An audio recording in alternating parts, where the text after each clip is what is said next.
सो आज मैं एक बेहतरीन कॉन्सेप्ट आपके सामने एक्सप्लेन करने वाला हूँ जिसमें दुनिया भर के जो केमिस्ट्री के टीचर हैं, जो थर्मोडायनेमिक्स से डील करते हैं, उन्हें कंफ्यूजन रहती है और स्टूडेंट्स को तो खैर रहती है। आज मैं एक बेहतरीन कॉन्सेप्ट आपके सामने एक्सप्लेन करूंगा और सच में वो कॉन्सेप्ट बहुत आसान सा है। हम एक एनालॉजी लेंगे, एक रिलेट करने की कहानी लेंगे और उसके जरिए समझेंगे क्या डिफरेंस है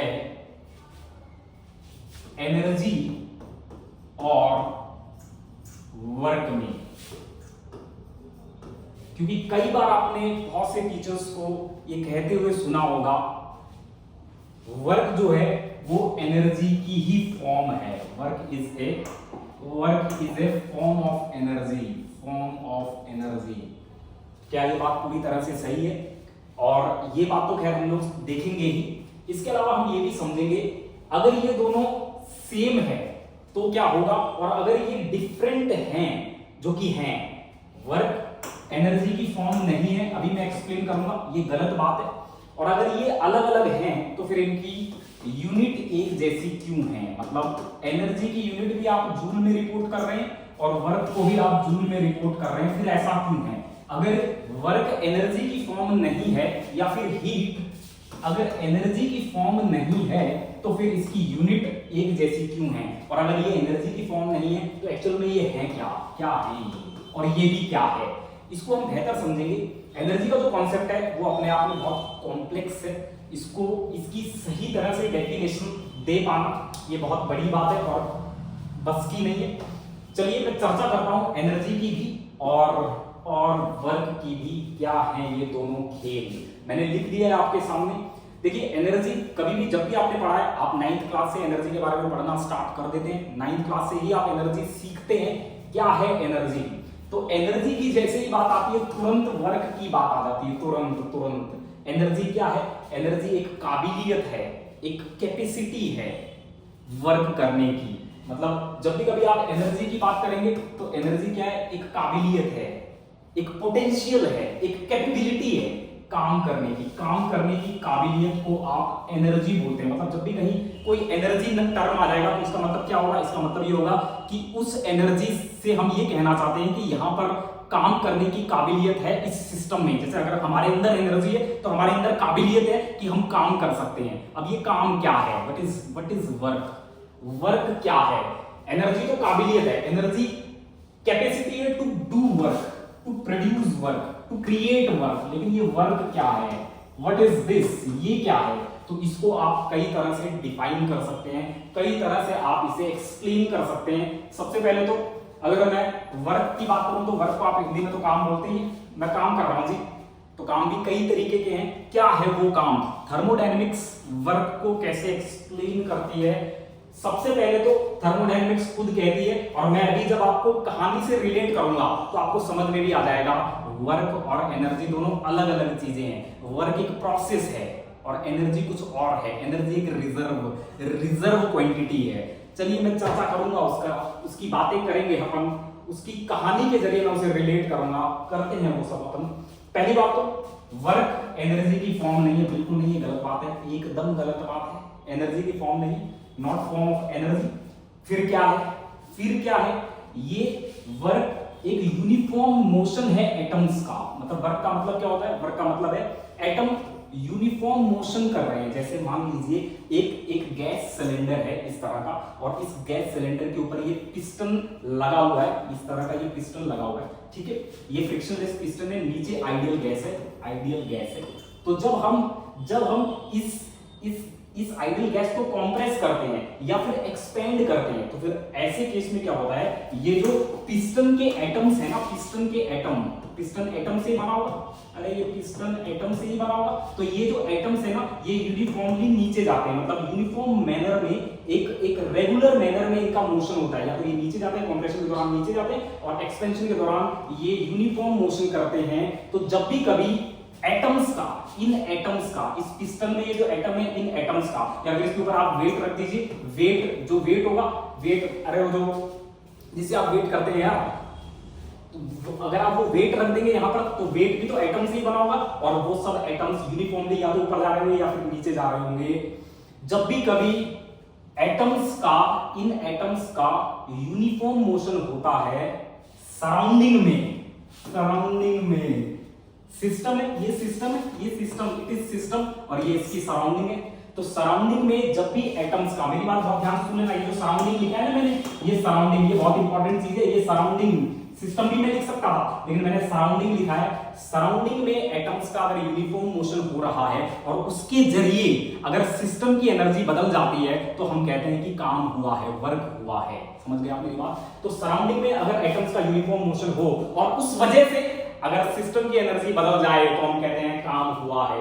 सराउंडिंग्स याद रखिएगा, it is uniform motion of atom in surrounding that brings changes in the energy of system. समझ में आया? ये मोड है एनर्जी ट्रांसफर का। वर्क क्या है? It is mode of energy transfer. Energy transfer की एक प्रोसेस है, एनर्जी ट्रांसफर का एक तरीका है, एनर्जी ट्रांसफर का एक मोड है। समझ गए आप मेरी बात? जो कि एनर्जी को बदलता है, एक तरीका है जिससे हम सिस्टम की एनर्जी को बदल सकते हैं। ये एक मोड है एनर्जी ट्रांसफर का। चलिए हम इसको और बेहतर समझते हैं और अच्छे से समझते हैं। ये सब तो हमने डेफिनेशंस पढ़ी हुई है सर, ये डेफिनेशन तो हमने बुक में पढ़ी हुई है। अब आप हमें ये बताइए, जो बात आपने यहां पर कही ना कि ये जो वर्क है और ये जो एनर्जी है, बस इनकी दोनों की यूनिट एक जैसी खूब है लेकिन ये दोनों अलग अलग हैं। ये बात आप हमें एक्सप्लेन करिए, ये बात हमें बताइए, ये अलग अलग कैसे है, क्या है ये? तो अभी मैंने बता दिया, वर्क क्या है? वर्क एक मोड है, it is mode, it is a process. ये प्रोसेस है एनर्जी ट्रांसफर का, जबकि ये तो एनर्जी खुद में खुद एनर्जी है। ये it is process of energy transfer. चलिए इसकी और अच्छे से सीखते हैं, इसको और बेहतर तरीके से सीखते हैं, बहुत बढ़िया सीखते हैं।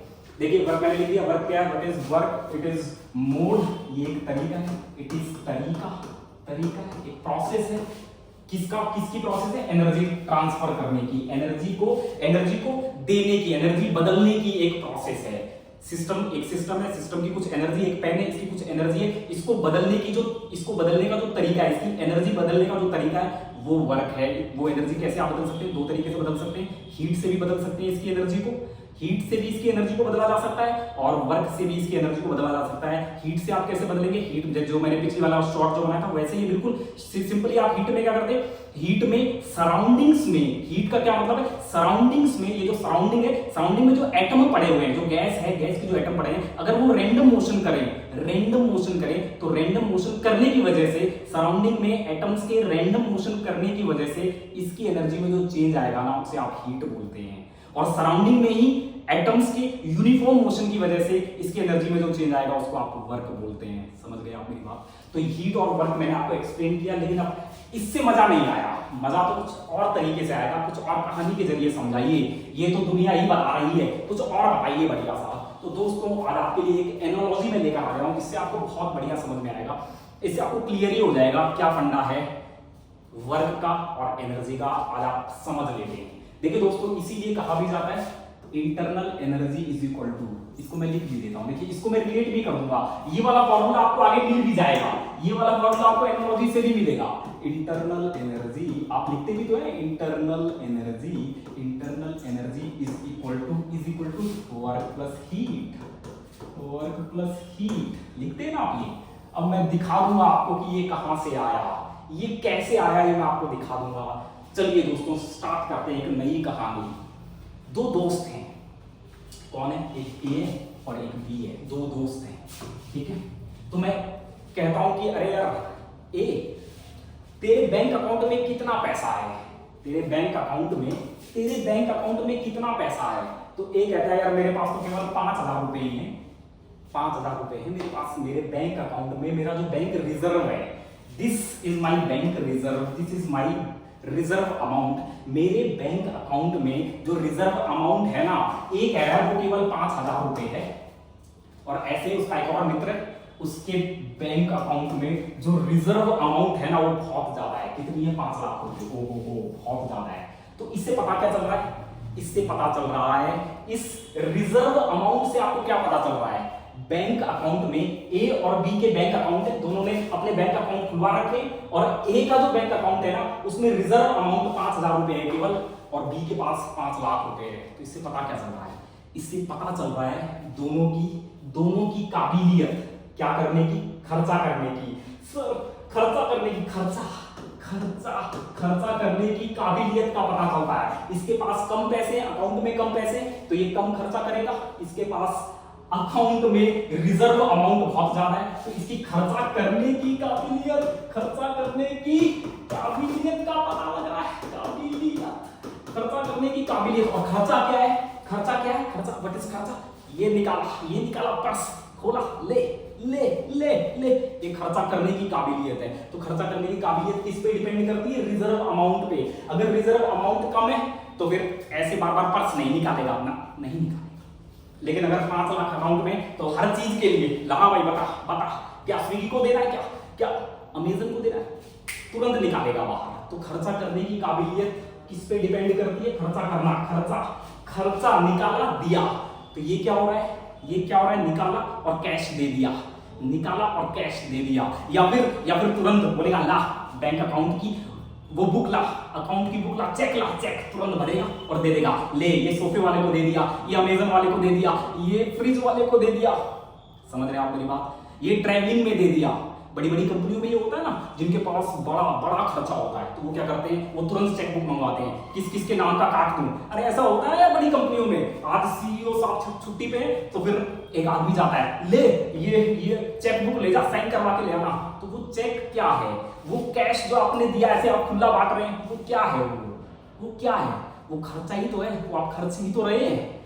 इसी को मैं एक्सप्लेन करूंगा दोस्तों। तो यहाँ पे सबसे पहला हम कॉन्सेप्ट क्या समझ रहे हैं? Reserve amount. अगर रिजर्व अमाउंट अलग है, ज्यादा है, तो फिर खर्चा करने की काबिलियत भी आपकी ज्यादा होगी। खर्चा करने की काबिलियत को बताता है रिजर्व अमाउंट। हम कहते हैं ना, ये तो बहुत कंजूस है, बहुत कम पैसा खर्च करता है, इसका मतलब उसकी रिजर्व अमाउंट में कम पैसा है भाई। किसी के रिजर्व अमाउंट किसी के पास 10 लाख रुपए है, किसी के पास अकाउंट में 10 लाख रुपए है, तो वो तुरंत खर्चा करेगा। चलो आज स्विगी से ये ऑर्डर कर देते हैं, अमेजन से ये मंगवा ले, फ्लिपकार्ट से फोन मंगवा ले, कुछ मीशो से शॉपिंग कर लेते हैं, ब्लिंकिट से ये मंगवा ले। समझ रहे हैं आप मेरी बात? कहीं घूमने चलते हैं, फूडिंग कर लेगा, क्लोथिंग कर लेगा, परचेजिंग कर लेगा, हर तरह का खर्चा करेगा। तो ये खर्चा कौन करेगा? जिसके पास रिजर्व अमाउंट में कुछ है, जिसके पास एक बड़ी रिजर्व अमाउंट है। समझ रहे हैं आप मेरी बात? तो खर्चा करने की जो काबिलियत है ना, वो रिजर्व अमाउंट पे डिपेंड करती है। ठीक वैसे ही जैसे अगर आपके पास ज्यादा एनर्जी है, तो फिर आप ज्यादा काम करेंगे। बोलो ना यार, आया आपको समझ में? अगर आपके पास ज्यादा अगर आपके पास एनर्जी है, हम कहते हैं ना कि एनर्जी अगर ज्यादा हो गई, अगर एनर्जी ज्यादा है तो फिर काम भी ज्यादा होगा। कैपेसिटी टू डू वर्क, अगर एनर्जी आपने बढ़ा दी तो वर्क करने की काबिलियत भी बढ़ जाएगी। समझ गए आप मेरी बात? आपको मेरी बातें समझ में आई? तो ये रिजर्व अमाउंट का खेल था। रिजर्व अमाउंट अगर आपने बढ़ा दी तो फिर आपके खर्चे करने का काबिलियत बढ़ जाएगी। देखिए मैंने लिखा है, ए और बी में से कौन ज्यादा खर्चा करेगा? जाहिर सी बात है बी करेगा भाई। बी के पास ज्यादा है, ज्यादा रिजर्व अमाउंट ज्यादा है। अगर मैं ए को कहूं कि ओए कपड़े प्रेस करवाएगा क्या, बोलेगा नहीं करवाऊंगा, खुद ही कर लूंगा। क्यों? क्योंकि वो कैश प्रोड्यूस नहीं कर सकता, मैं लिख देता हूं। रिजर्व अमाउंट का क्या मतलब है? रिजर्व अमाउंट का मतलब क्या है? रिजर्व अमाउंट का क्या मतलब अभी हमने सीखा? Capacity to produce cash, cash प्रोड्यूस करने की कैपेसिटी। अगर आपके पास ज्यादा पैसा है तो आप तुरंत निकाल के देंगे ना यार, बांटने लगेंगे। समझ रहे हैं? ज्यादा पैसा होगा तुरंत चेक भर देंगे, तेरे नाम का चेक भर देता हूं, समझ रहे हैं आप मेरी बात? तो ज्यादा रिजर्व अमाउंट, ज्यादा कैपेसिटी चेक बनाने की। ले भाई अमेजन वाले को दे दिया, सोफे वाले को दे दिया, ग्रोसरी वाले को दे दिया, कटरी वाले को दे दिया। समझ गया आप मेरी बात? आप मेरी बातें समझे? Capacity to produce cash reserve amount पे डिपेंड करता है। अगर आपके पास बैंक में बहुत ज्यादा पैसा है तो आप खूब कैश क्रिएट करेंगे। क्रिएट चेक बोलो यार। To do online payment. ओहो स्विगी से मंगवा रहा है, स्विगी से पेटीएम करके मंगवा रहा है, गूगल पे से मंगवा रहा है, फोन पे से मंगवा रहा है। समझ रहे हैं आप मेरी बात? कहेगा तुरंत फोन करके, अरे ओला वाला आ जाए। कैसे? क्योंकि आप बहुत रिच हैं, क्योंकि आपके पास पैसा है, तो आप उसे खर्च करेंगे। आप तुरंत आप चले जाएंगे अमेजन पे, तुरंत आप चले जाएंगे गूगल पे पे, तुरंत आप चले जाएंगे फोन पे पे, क्योंकि आप पेमेंट बहुत आसानी से कर सकते हैं, क्योंकि आपके पास पैसा है। तो जो आपकी कैपेसिटी है ऑनलाइन पेमेंट करने की, वो किस पे डिपेंड करती है? अकाउंट में पैसे पर, रिजर्व अमाउंट पर। आपको मेरी बातें समझ में आई? हाँ, अब मैं यहाँ पर वो कहानी चालू करता हूँ। एक को कहता हूँ ओए प्रेस करवाएगा क्या कपड़े, तो कहेगा नहीं मैं खुद ही कर लूंगा, कैश नहीं दिखाएगा। तो क्यों नहीं दिखाएगा? क्योंकि अकाउंट में केवल 5,000 जो कैपेसिटी है, इसकी जो कैपेबिलिटी है कैश दिखाने की, वो बहुत कम है। यहाँ कैश नहीं दिखाना चाहेगा, ये कैश प्रोड्यूस नहीं करेगा, कैश दिखाएगा नहीं। समझे आप मेरी बात? कहूंगा बाहर से खाना मंगवा लेगा ना, मैं खुद ही बना लूंगा, तो यहाँ पर भी ये कैश नहीं दिखाएगा। कहेंगे नए कपड़े लेने, क्या कुछ नए कपड़े लेने का, या नहीं वो कपड़े पुराने पहन लूंगा मैं, तो मुझे कोई जरूरत नहीं है नए वही की। घूमने चलना है क्या, कोई हॉलीडे प्लान है क्या, बोलेगा मैं बिल्कुल कैश दिखाएगा ही नहीं, क्योंकि है ही नहीं रिजर्व अमाउंट में। समझ रहे आप मेरी बात? और यहाँ पर मेडिकल के लिए भी, मेडिकल के लिए काढ़ा वाला ले लूंगा, काढ़ा वाला ले लूंगा, मेरे को मेडिकल स्टोर जाने की जरूरत नहीं है। समझ रहे हैं? कोई मेडिकल खर्चा नहीं करेगा। और एजुकेशन में भी सेकेंड हैंड बुक से पढ़ लेगा। मतलब इसकी जो टेंडेंसी है, इसकी जो कैपेसिटी है कैश देने की, ये जो कैश देने की जो कैपेसिटी है इसकी, ये बेहद कम है, क्योंकि इसके रिजर्व अकाउंट में पैसा नहीं है, रिजर्व अमाउंट इसके पास नहीं है। लेकिन वहीं अगर मैं बी की बात करूं तो बी तो कहेगा भैया बता कितने चेक काटने हैं, तू तो ये बता कितना कैश बांटना है, ये बता मैं तो मेरा अकाउंट भरा पड़ा है, बता कितना कैश काटना है, कितना चेक काटना है, कितने ड्राफ्ट काटने हैं, ये बता दो बस मेरे को। ऑनलाइन पेमेंट कितनी, अच्छा ऑनलाइन कर दूं क्या? अच्छा इस काम के लिए भी ऑनलाइन कर दूंगा, जैसे आप करते भी हैं, दिन में 10 काम आप ऑनलाइन करते हैं ऑनलाइन पेमेंट से। समझ रहे हैं? तो वो सब आप कब कर पा रहे हैं? क्योंकि आपके अकाउंट में पैसा है, क्योंकि आपके पास रिजर्व अमाउंट बहुत ज्यादा है। आपको मेरी बातें समझ में आई? आपको मेरी बातें समझ में आई? आपको मेरी बातें समझ में आई क्या? तो फिर दोस्तों क्या मैं ऐसा लिख सकता हूं क्या मैं ऐसा लिख सकता हूं क्या? ओहो हो, यही तो है वो असली खेल। रिजर्व अमाउंट जो आपकी होती है वो आपकी बैंक में पड़ी होती है, ठीक है। और उस रिजर्व अमाउंट का क्या मतलब है कि ये इतनी है, जैसे मान लीजिए यहाँ पर 5 लाख थी, तो ये 5 लाख है, 5 lakhs ये है। और इस 5 लाख को अगर मैं बदलना चाहूं तो मैं कैसे बदल सकता हूं? मैं बैंक में जाता हूं, कुछ कैश लेके 10,000 कैश लेके मैं बैंक में गया और मैं इसको बदल दूंगा, तो वो कैश क्या होगा? What is that cash? ये जो कैश मैं लेके गया, ये कैश क्या है? Mode of amount transfer. Mode of amount transfer, मैं जो कैश लेके गया हूं, ये एक तरीका है अमाउंट को ट्रांसफर करने का। अमाउंट को ट्रांसफर करने का एक तरीका क्या है? ये करेंसी कैश है जो मेरे पास रहता है, मैं पर्स से निकालता हूं, तुरंत दे देता हूं। इससे क्या हो रहा है? इससे मैं कैश को ट्रांसफर कर पा रहा हूं, अमाउंट को ट्रांसफर कर रहा हूं, अमाउंट को बदल रहा हूं। समझ रहे हैं आप मेरी बात? ये क्या है? चेक क्या है? चेक, अरे 1 लाख का चेक काट दे, और 1 लाख का चेक अगर आप काट के बैंक में देते हैं तो वो क्या करता है? वो इस रिजर्व अमाउंट को बदल देता है। ठीक वैसे ही जैसे हीट या वर्क इंटरनल एनर्जी को बदल रहे थे। आया आपको मेरी बातें समझ में? ड्राफ्ट की अगर मैं बात करूं, ड्राफ्ट भी आप काटते, ड्राफ्ट भी आप बनाते ना किसी कंपनी के नाम से या किसी संस्था के नाम से, तो वो ड्राफ्ट है, उससे भी आप क्या कर सकते हैं? रिजर्व अमाउंट को बदल सकते हैं। ठीक वैसे ही जैसे हीट और वर्क इंटरनल एनर्जी को बदल रहे थे। और ऑनलाइन पेमेंट से गूगल पे कर दे, जीपे कर दे, फोन पे कर दे, फोन पे कर दे, पेटीएम कर दे, पेटीएम। और इनसे क्या होगा? इन सब से क्या होगा? अमेजन पे कर दे। इन सब से क्या होगा? आपकी रिजर्व अमाउंट बदलती है। समझ गए आप मेरी बात? तो ये सब क्या है? ये सब क्या है? जरिया है अमाउंट ट्रांसफर का। अरे बोलो ना यार, अमाउंट ट्रांसफर का जरिया है ये, पैसे देने का, अमाउंट को देने का जरिया है ये। समझ गए आप मेरी बात? आपको मेरी बात समझ में आई? आपको मेरी बातें समझ में आई क्या? जैसे मान लीजिए सुबह आप सब्जी खरीदने गए, तो आपने यहाँ से कैश निकाला और दिया, तो आपने क्या किया है? खर्चा किया। खर्चा मतलब अमाउंट ट्रांसफर मतलब खर्चा। आई आपको मेरी बातें समझ में? तो ये अमाउंट ट्रांसफर के मोड है, मोड। समझ में आया? जिस तरह से मैं ये लिख सकता हूं ना, ठीक उसी तरह से तो ये फर्स्ट लॉ ऑफ थर्मोडायनेमिक्स लिखा गया है। It is first law of thermodynamics, जो कि एनर्जी कंजर्वेशन पे आप इंटरनल एनर्जी में बदलाव कैसे ला सकते हैं? या तो वर्क करके या फिर हीट ट्रांसफर करके। आई आपको मेरी बात समझ में? या तो आप चेक जमा करा दे बैंक में तो भी आपका रिजर्व अमाउंट बदल जाएगा, या फिर आप कैश दे दें, कैश ले जाइए, कैश 2 गड्डी दे दें और जाके बैंक में दे दी, तो उससे क्या होगा? उससे होगा क्या? अमाउंट ट्रांसफर आपने किया और उस अमाउंट ट्रांसफर से आपका जो रिजर्व अमाउंट है वो बदल जाएगा। तो मेरी बातें समझ में आई?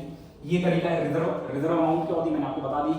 कितनी आसानी से आप चेक बना सकते हैं, ज्यादा पैसा बहुत आसानी से, तेरे नाम का भी काट दो, उसके नाम का भी काट दो, उसके नाम का काट दो, सबके नाम का काट दोगे आप। समझ गए आपकी बात? डिपेंड करता है रिजर्व अमाउंट पे। ठीक उसी तरह से वर्क कितना करेगा डिपेंड करता है इंटरनल एनर्जी पर। लेकिन दोस्तों चेक होता क्या है, अगर मैं आपको कहूं, जैसे यहां पर अभी तक हमने क्या क्या बात की, मैंने बात की ये मोड है, these are mode of energy transfer, mode of amount transfer, amount transfer के मोड हैं, these are mode of amount transfer. लेकिन चेक अपने आप में क्या होता है, करेंसी अपने आप में क्या है, करेंसी अपने आप में, करेंसी अपने आप में एक टुकड़ा है, इट इज जस्ट ए टुकड़ा ऑफ पेपर, पेपर का टुकड़ा है, पेपर का टुकड़ा है, पेपर का टुकड़ा है, टुकड़ा पेपर का है जिसपे गांधी जी छपे हुए हैं, यहाँ पे गांधी जी हैं, गांधी जी हैं, गांधी जी छपे हुए और लिखा हुआ है मैं धारक को 100 रुपए अदा करने का वचन देता हूं, यही तो है करेंसी। तो इसका बनना, इस कैश का बनना, इस कैश का बनना, इस कैश को मैंने बनाया, देखो इस कैश का बनना, ये कागज का टुकड़ा है, इस कागज के टुकड़े पर ये सारी बातें आ रही हैं, मैं धारक को 100 रुपए अदा करने का वचन देता हूं, मतलब एक जो 100 का नोट है ना, 100 का नोट का बनना और दूसरे के हाथ में दे देना, मतलब मैंने क्या बोला, मेरी बात ध्यान से सुनना, वर्क क्या है, व्हाट इज वर्क, वर्क क्या है, व्हाट इज वर्क, वर्क क्या है, इस 100 के नोट का बनना, 100 के नोट का बनना, नोट का बनना, बनना पहले तो बने और उसके बाद बनना और दूसरे के हाथ में दे देना, ये जो प्रोसेस है ना, ये जो पूरी प्रोसेस है, 100 का नोट बनना और दूसरे के हाथ में दे देना, ये जो प्रोसेस है ना, इस प्रोसेस को दरअसल आप वर्क बोलते हैं। इसी पूरी प्रोसेस को तो आप अमाउंट ट्रांसफर बोलते हैं, खर्चा बोलते हैं इसी को तो आप कहते हैं अमाउंट ट्रांसफर। मैंने 10 रुपए दिए, मैंने 10 रुपए दिए सब्जी वाले को, तो 10 रुपए दिए जो तूने जो प्रोसेस की है, निकाल के ये जो दिया है तूने, ये पहली बात, ये नोट का बनना और ये जो तेरा देना है, इसी को आप कहते हैं खर्चा। समझ गया मेरी बात, आपको मेरी बात समझ में आई, इसी को आप बोलते हैं खर्चा। और यही ये जो पूरी प्रोसेस है, 100 रुपए के नोट के बनने से लेकर दूसरे के हाथ तक पहुंचने की जो प्रोसेस है ना, इसी को आप कहते हैं वर्क, यही है वर्क। ठीक, इसी का आप एनालॉजी ले सकते हैं, इसी की आप एनालॉजी उसमें भी ले सकते हैं। चेक में क्या करते हैं आप, चेक क्या होता है, ये भी कागज का टुकड़ा ही है, चेक भी तो एक कागज का टुकड़ा ही है ना, और उस टुकड़े पे क्या है, उस टुकड़े पर बैंक अकाउंट की डिटेल है, आपका नाम है, आपके अकाउंट नंबर है, आपके साइन है, और आपने कितने रुपए दिए, आप कितने रुपए देना चाहते हैं उससे, वो उसमें एंटर्ड है। और जब आप उसे देते हैं आप सामने वाले को उसको पेश करते हैं, ऐसे दे देते हैं। तो ये जो प्रोसेस है ना, ये जो पूरी प्रोसेस हुई, चेक भरने से लेकर, चेक बनाने से लेकर देने तक की जो प्रोसेस है ना, इसी को आप वर्क कहते हैं, इसी को आप मोड ऑफ ट्रांसफर कहते हैं, इसी को आप खर्चा कहते हैं, इसी को आप अमाउंट ट्रांसफर कहते हैं। आई आपको मेरी बात समझ में, आपको मेरी बात समझ में आई क्या? आप इसे एनालॉजी के तौर पर आप इसे ऐसे ले लीजिए, इसे आप ऐसे ले लीजिए, जैसे ए और बी का बैंक अकाउंट है, बैंक अकाउंट होना एक सिस्टम है, ठीक है, बैंक अकाउंट क्या है, जैसे मेरा अकाउंट है मान लीजिए, या ए का अकाउंट था, तो ए का अकाउंट होना, उसका जो अकाउंट नंबर है, उसका बैंक में अकाउंट होना, तो जो उसका अकाउंट है वो एक सिस्टम है, ठीक है, उसका अकाउंट एक सिस्टम है। अकाउंट में रिजर्व अमाउंट होना, ये जो दूसरी बात है, अकाउंट में रिजर्व अमाउंट होना, सिस्टम में इंटरनल एनर्जी का होना, अकाउंट में रिजर्व अमाउंट का होना, क्योंकि इंटरनल एनर्जी भी क्या है, इंटरनल एनर्जी भी ये भी स्टेट फंक्शन है, सिस्टम की प्रॉपर्टी है, और अकाउंट की प्रॉपर्टी क्या है, रिजर्व अमाउंट। समझ गया मेरी बात? सिस्टम की प्रॉपर्टी क्या होती है, सिस्टम की प्रॉपर्टी इंटरनल एनर्जी है, इंटरनल एनर्जी से आप स्टेट डिफाइन करते हैं। ठीक इसी तरह से आप उस बैंक अकाउंट की स्टेट डिफाइन करेंगे उसमें रिजर्व अमाउंट से। रिजर्व अमाउंट कितनी है सर? 20 लाख रुपए है। इसका मतलब ये जो बैंक वाला है ये बहुत अमीर है। समझ गए अपनी बात? तो रिजर्व अमाउंट इंटरनल एनर्जी के बराबर हो गई। ये भी एक स्टेट फंक्शन है, ये स्टेट को डिफाइन कर रहा है, स्टेट डिफाइन कर रहा है। और इंटरनल एनर्जी में चेंज वर्क और हीट से होता है, और ठीक इसी तरह से इस रिजर्व अमाउंट में change cheque, cash, online payment से होता है। ये वर्क और heat mode of energy transfer है, और ये जो कैश और ऑनलाइन पेमेंट है ये मोड ऑफ अमाउंट ट्रांसफर है। आया आपको समझ में? तो फिर वर्क क्या हो गया? वर्क सर चेक जैसा होगा, चेक जैसा चेक होता है ना, वैसा ही वर्क होता है। चेक का बनना और दूसरे के हाथ में दे देना, ये जो प्रोसेस है, इस प्रोसेस को हम वर्क कहते हैं। आया आपको समझ में? आपको मेरी बातें समझ में आई क्या? चले भाई आगे चले क्या? अब गजब की बात। अब अपन चर्चा करते हैं एनर्जी की यूनिट जूल है। ओहो, एनर्जी जूल में रिपोर्ट होती है, वर्क भी जूल में ही रिपोर्ट होता है। ऐसे ही अगर मैं कहूं कि तेरे अकाउंट में कितना पैसा है भाई, बी के अकाउंट में कितना पैसा है सर 5 लाख रुपए, रुपए रुपए रुपए उसकी यूनिट क्या है, रुपए है उसकी यूनिट, रुपए रुपए। और चेक से कितना रुपए दे रहा है, चेक से कितना अमाउंट ट्रांसफर कर रहा है, कितना खर्चा कर दिया, और आज कितने रुपए का खर्चा कर दिया, कितना खर्चा कर दिया, तो भी आप क्या कहते हैं 100 रुपए खर्च कर दिए, 10,000 रुपए खर्च कर दिए, तो उसकी यूनिट भी क्या है, चेक की यूनिट क्या है, कैश की यूनिट क्या है, रुपए, और रिजर्व अमाउंट की यूनिट भी रुपए है। तो यहां से आपको समझ में आ गया होगा कि क्यों वर्क की और एनर्जी की दोनों की यूनिट सेम है, लेकिन दोनों अलग अलग चीजें हैं। रिजर्व अमाउंट एक अलग चीज है और चेक एक अलग चीज है। चेक का मतलब है वो अमाउंट जो कि ट्रांजिशन में है, जो कि ट्रांसफर में है, इसको आप क्या बोलते हैं, जमा पूंजी, जमा पूंजी, ये जमा पूंजी है जी, जमा पूंजी। और ये क्या है, ये क्या है, ये चेक या ये कैश, ये क्या है, ये वो पूंजी है, पूंजी जो जो जो खर्च की जा रही है, खर्च की जा रही है, ठीक है। अमाउंट इन ट्रांजिशन है ये, अमाउंट इन ट्रांसफर है ये, और ये रिजर्व अमाउंट है। तो दोनों अलग अलग चीजें हैं। आपको मेरी बातें समझ में आई कि चेक क्या कागज और टुकड़ा है जिस पर ये सब ब्यौरा होता है, मोड है एनर्जी ट्रांसफर का, मोड है अमाउंट ट्रांसफर का। आपको मेरी बातें समझ में आई होंगी। चेक, अब देखिए कमाल की बात, चेक रिजर्व अमाउंट नहीं है, it is not reserve amount. ये रिजर्व अमाउंट है ही नहीं भाई, ये रिजर्व अमाउंट नहीं है। ये तो अमाउंट वो अमाउंट है, ये तो वो अमाउंट है जो कि ट्रांसफर में है, जो कि लेन देन में है, जो कि प्रचलन में है, जो कि ट्रांजिशन में है। समझ गए आप मेरी बात। अरे चेक जो आप देते हैं, चेक जब आप देते हैं तो चेक का क्या मतलब है, चेक जब मैं दे रहा हूं तो इसका मतलब ये जो अमाउंट है, चेक पे जो अमाउंट लिखी हुई है, ये ट्रांसफर में है, इन ट्रांजिशन है ये। और इंटरनल एनर्जी क्या है, वो एक रिजर्व अमाउंट है। समझ गए आप मेरी बात। दोनों अलग अलग बातें हैं, दोनों ही बातें अलग हैं। आपको मेरी बातें पूरी एकदम पूरी की पूरी समझ में आई होगी, पूरा मामला आपको समझ में आ गया होगा दोस्तों। मैंने कमाल की बातें आपके सामने कर दी हैं, आप समझ गए होंगे मेरी बात, आप समझ गए होंगे मेरी बात, आप मेरी बात समझ गए होंगे। बेहतरीन सा ये कॉन्सेप्ट था, आपको सारी बातें समझ में आई होगी। तो अब आपका जो खेल है ना वर्क और एनर्जी को समझने का, वो पूरी तरह से आपके सामने क्लियर हो गया होगा।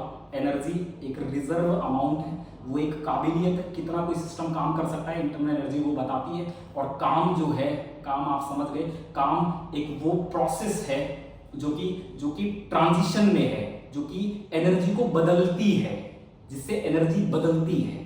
समझ रहे हैं आप मेरी बात। वो एक प्रोसेस है जिससे एनर्जी को बदला जा सकता है। समझ गए आप मेरी बात। ये एक बेहतरीन कॉन्सेप्ट था, एक बेहतरीन कहानी थी। और चेक और कैश या फिर ड्राफ्ट के जरिए, ड्राफ्ट वो सारे तरीके हैं, वो सारे मोड हैं, वो सारी प्रोसेसेस हैं जिनके जरिए आप रिजर्व अमाउंट को बदल सकते हैं। ये अपने आप में एनर्जी नहीं है। चेक अपने आप में रिजर्व अमाउंट नहीं है। अरे यार, चेक अपने आप में रिजर्व अमाउंट नहीं है। इट इज चेक अपने आप में खुद में रिजर्व अमाउंट नहीं है। ये कब बनता है, जब आप अमाउंट ट्रांसफर करते हैं, तभी ये पिक्चर में आता है। जैसे मैंने वहां पे भी बोला था ना, हीट और वर्क कब आते हैं, कब सीन में आते हैं, कब पिक्चर में आते हैं, कब स्टोरी में आते हैं, जब स्टेट में बदलाव हो रहा होता है। तो जब रिजर्व अमाउंट में बदलाव हो रहा होगा तभी ये कैश आपको दिखेगा। जैसे आपने कैश दिखा लिया, इसका मतलब आपकी रिजर्व अमाउंट बदल रही है। अरे आप किसी शॉप पे गए, आपने निकाल के पर्स से पैसा तुरंत निकाल के ऐसे दिखाया, इसका मतलब ये पैसे का जो दिखना है ना, ये जो कैश दिख रहा है, ये पैसे का दिखना ये बताता है कि आपके रिजर्व अमाउंट में बदलाव आ रहा है। जब भी आपके रिजर्व अमाउंट में बदलाव आएगा, आपको कैश, चेक, ये सारी चीजें दिखेंगी, ऑनलाइन पेमेंट दिखेंगी। समझ गए आप मेरी बात। अगर आपको ये सब नहीं दिखा तो आपके रिजर्व अमाउंट में कोई चेंज नहीं आ रहा।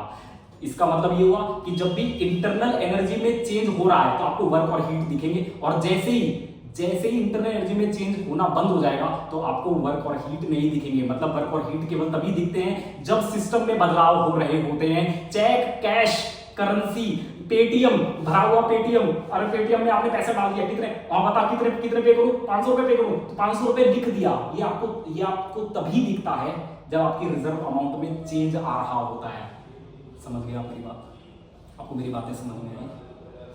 यही खेल था दोस्तों वर्क का और एनर्जी का।